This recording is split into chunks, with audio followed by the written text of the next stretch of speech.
सभी जानते हैं कि मिशनरी स्कूल्स में कितना क्वालिटी एजुकेशन मिलता है।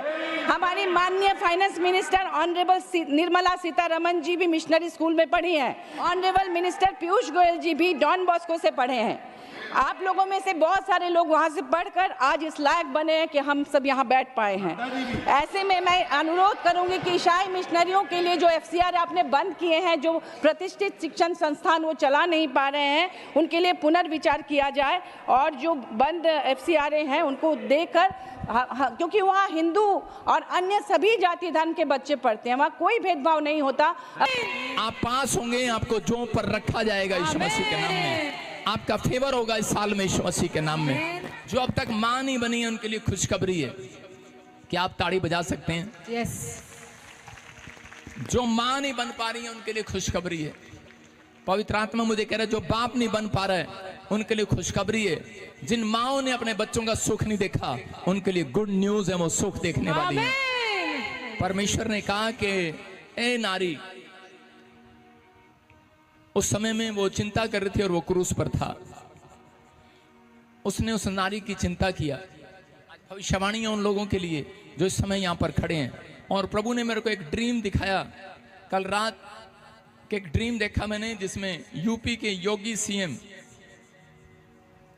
उनसे पद ले लिया गया।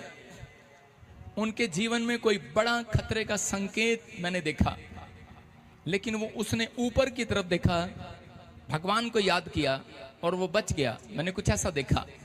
और मैंने एक ड्रीम देखा, काले कपड़े वाले ने आकर उसको पीएम की गद्दी पर बिठा दिया, मोदी को हटा दिया। मुझे नहीं पता क्या है ये, लेकिन आपको पता है, आप समझदार हैं।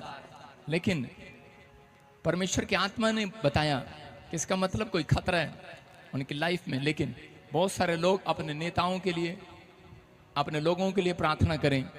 परमेश्वर चाहता है, चाहे किसी ने आपको दुख दिया है। कुछ क्रिश्चियन लोग बोलते हैं कि उन्होंने हमें दुख दिया है।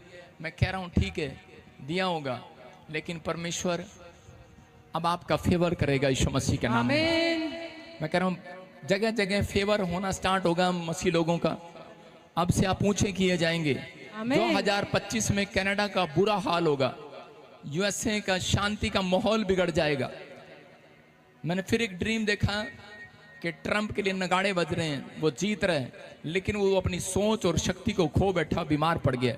मैंने ऐसे देखा, लेकिन परमेश्वर ने कहा कि प्रार्थना करो उस व्यक्ति के लिए।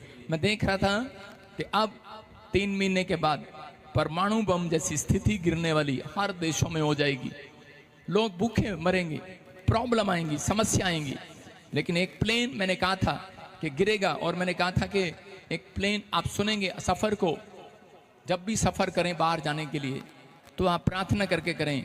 और आपने सुना होगा न्यूज में कि जितने भी प्लेन उनकी टेक्निक खराब हो गई और वो सब के सब आसमान में, एक नहीं, जितने भी प्लेन उड़ रहे थे, चाहे वो 100 चाहे वो 200, सब आसमान में उड़ते रहे। नीचे आने का कोई उनको टाइम नहीं मिला।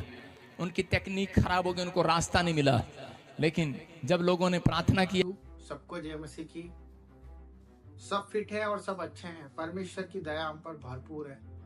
आज हम उस विषय में बात करेंगे जिस विषय को लेकर हम लोग बहुत परेशान हैं, जो कि है चंगाई, हमारा छुटकारा और हमारे जीवन में जो उद्धार हम चाहते हैं वो हमें क्यों प्राप्त नहीं हो पा रहा, और क्यों उसके कारण हम आज परमेश्वर के जीवन में आने के बाद भी, मसीहत जीवन में आने के बाद भी आज हम फूल फल नहीं रहे, यानी कि बढ़ नहीं रहे।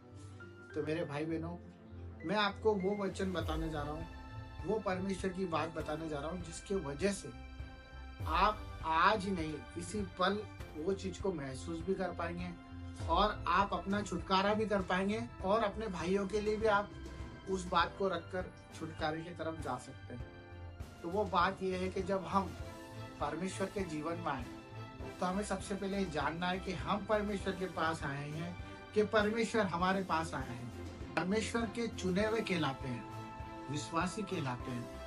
तब भी हम अपनी आशीष क्यों नहीं प्राप्त कर पा रहे? क्यों हमारे जीवन में आज भी हमें अंधकार दिख रहा है? क्यों आज भी हम बीमारियों के साथ अपनी एक मित्रता करके बैठे हुए हैं?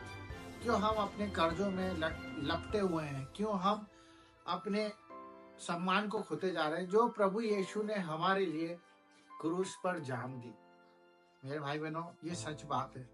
वो पापी नहीं था, परंतु पाप को लेकर क्रूस पर अपनी जान दी। वो पापी नहीं था, पर उसने सारे विश्व का पाप लेकर अपनी जान दी ताकि हम अच्छे जीवन जी पाए, हम डार्कनेस से ब्राइटनेस की तरफ जा पाए, हम उजाले में प्रकाश में हो जाए और हमारी जिंदगी को बेहतर देख पाए। क्योंकि परमेश्वर ने अपने इकलौते पुत्र को भी नहीं रख छोड़ा हमारे लिए, कि हम अगर इस दुनिया में आए हैं तो हम उसके पुत्र के समान जीवन जिए, जिस तरह से उसने निष्पाप होकर भी दूसरों की बुराइयों को ले लिया और हमारे लिए जिंदगी दे दी। यही बात है। तो सच्ची धार्मिकता मैं आपको बताना चाहता हूँ कि जब हम चंगाई छुटकारा अपने जीवन में परमेश्वर की उपस्थिति को देखना चाहते हैं तो हमें सबसे पहले परमेश्वर की धार्मिकता को लेना होगा।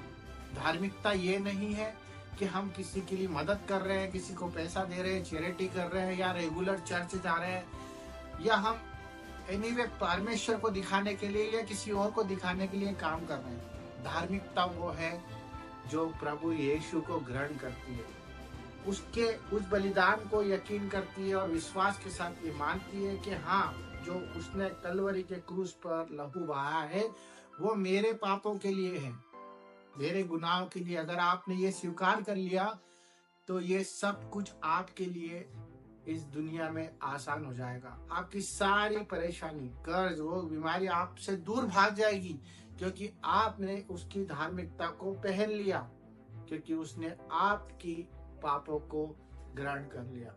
मेरे भाई बहनों, ये वो सच्ची धार्मिकता की बात है जिस पर अगर आपको आज यकीन है तो आपका उद्धार कोई नहीं छीन सकता, क्योंकि परमेश्वर का वचन कहता है कि तू उसके राज्य की और उसकी खोज कर तो ये सब चीजें भी तुझे मिल जाएगी। सारी राज्य वैभव भी तुझे मिल जाएगा, चंगाइयां भी मिल जाएगी और छुटकारा भी मिल जाएगा। तो परमेश्वर के इसी वचन पे आप अमल करें और आप संसार को दिखाने के लिए नहीं जिए।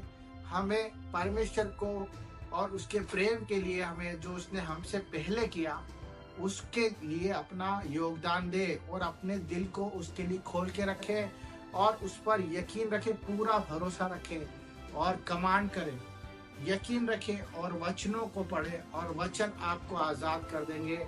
आप बुराइयों से दूर रहे, परमेश्वर के वचन पे बने रहें और धार्मिकता की झिलम को पहन ले और उसके हथियार जो वचन है उसको पकड़कर अपनी जिंदगी के सारे बंधन तोड़ दे। सबको जय मसीह की। आपकी चंगाई आपके मुंह में है।